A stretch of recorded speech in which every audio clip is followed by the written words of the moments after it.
Well guys, on this little video here I'm just going to show you guys how to do a quick incandescent bulb to LED conversion for super cheap. I think I've got maybe 30 cents into each one of these. Maybe. These are the factory backup lights for my truck. They suck. This one only works if you hit it. The other one was completely burnt out. What I'm doing is converting them to LED. I bought some 3-watt LEDs off of eBay. These are 10,000K white.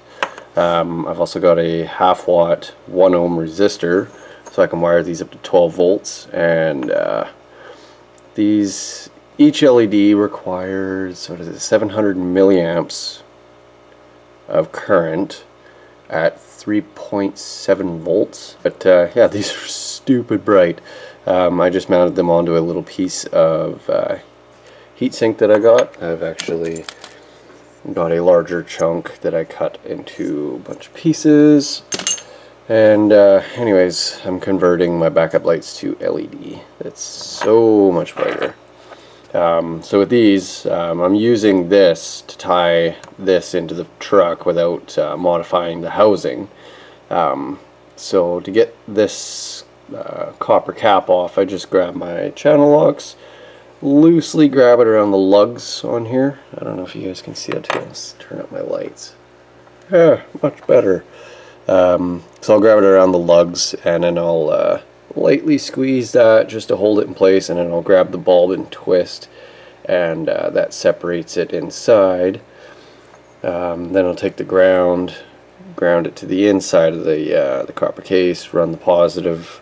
What I do is I grab my soldering iron, dark, and unsolder the end there.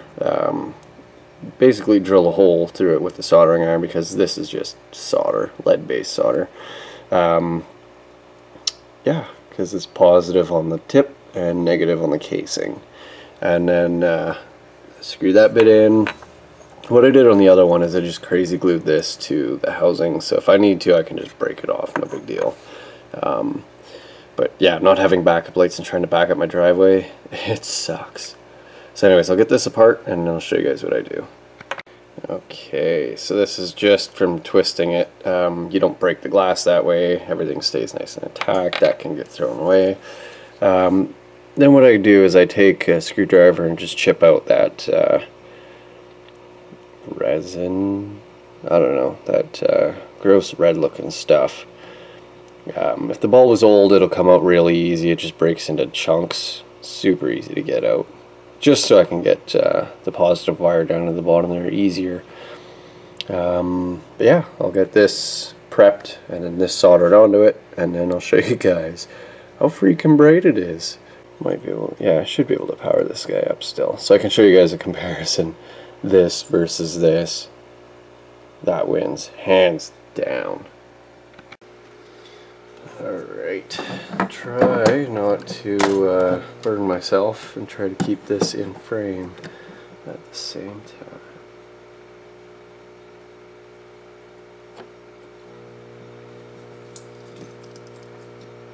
All I'm trying to do is just punch a little hole in this so that I can feed the positive wire through.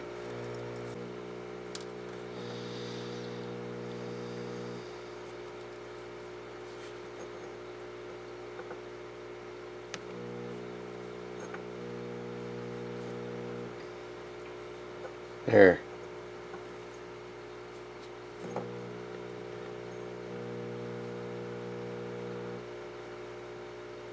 Too much dicking around. Of course, it's not going to stay up now.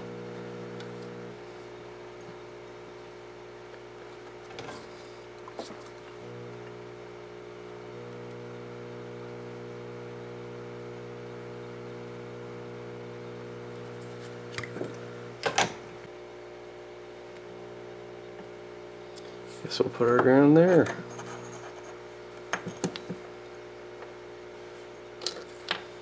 Oh my freaking frig.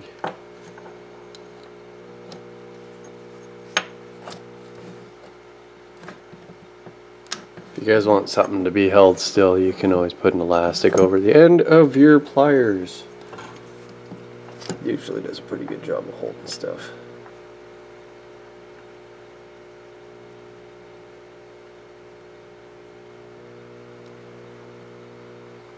There.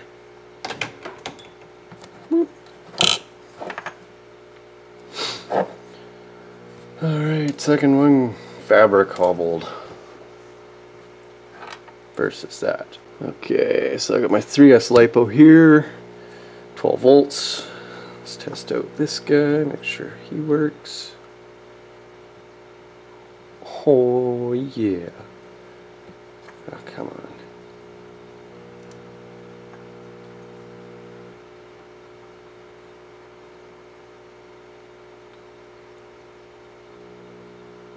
Yeah, I'd say that works. Now let's test out this. Can't see anything.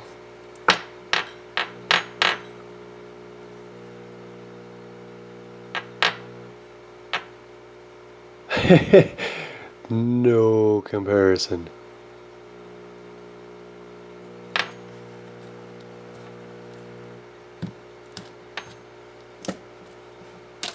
Awesome.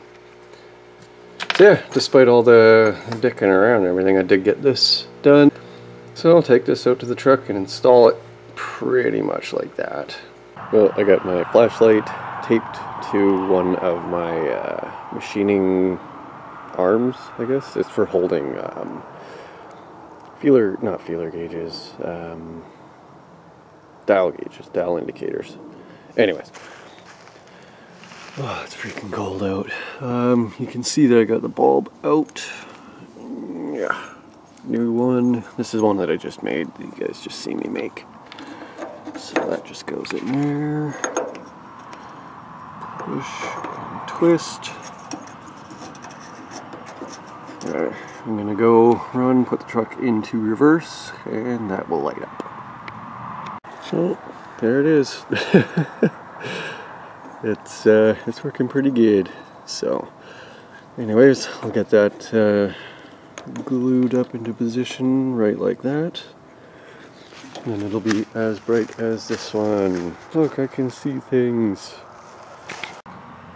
Alright, so there it is installed. I used a little bit of crazy glue on the top and on either side, so that should hold it into place just nice. And now I'll get the cover put back on. Ooh, almost fell. Oh, it's freaking cold out. I think it's like 2 degrees Celsius. Anyways, I'll get the lens put back on and try her out. Okay, so no backup lights. There's brake lights. And there's my backup lights.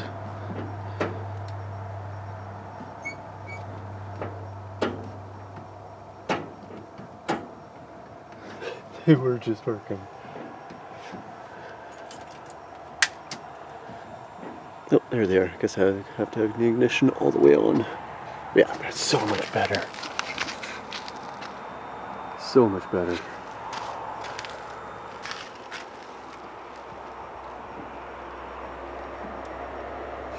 Awesome. That is so much better. So guys, that'll do it for that quick and dirty how-to video. But anyways, thanks for watching guys, and until next time, take care.